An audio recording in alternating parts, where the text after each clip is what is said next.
How free is our healthcare? Mental health has been a focus in the media after years of isolation and an onslaught of horrible news. All of us can use a hug from our friends right now, and people are finally seeking out mental health services.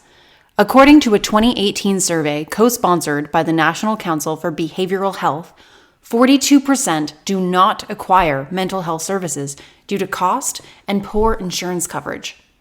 Because of cost, coverage, and the social stigma still associated with mental and substance use disorders, most people with behavioral health issues do not receive treatment. We can access everything else online, so mental health services have followed suit to become more accessible. Websites such as BetterHelp and Talkspace are now online platforms that connect mental health patients with a practitioner that meets their needs. You can go on their website and take an easy quiz, and they'll match you with a specialist that has a background that could be a good match for you. Some sites, such as First Session, has a list of the individual's designations and a short video so you can see them discuss their therapy styles and their temperament. In Ontario, we have limited mental health care support to meet the diverse needs of the population. It does exist, but usually at a cost. If you schedule an appointment with a therapist, it will usually be out of pocket. If you have health insurance coverage through your employer, you may only have a portion of the session covered and an annual maximum of $500. That only covers around 5 appointments depending on their hourly rate. Make sure you read the terms and conditions.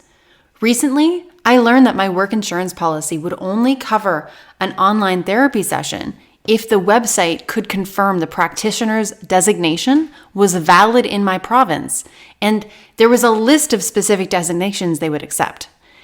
The website assigned me a practitioner somewhere in the USA, and when I requested a swap, I learned that they didn't have anyone working in Canada, so any services I got from that site would be completely out of pocket. I have been on both sides of a customer service phone call, and I can sympathize with them.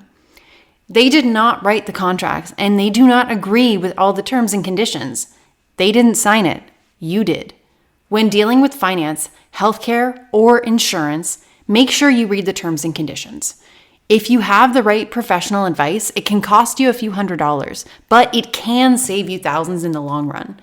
P.S. Some professional services can even be written off in Canada when you file your taxes, but speak to a professional to find out your details.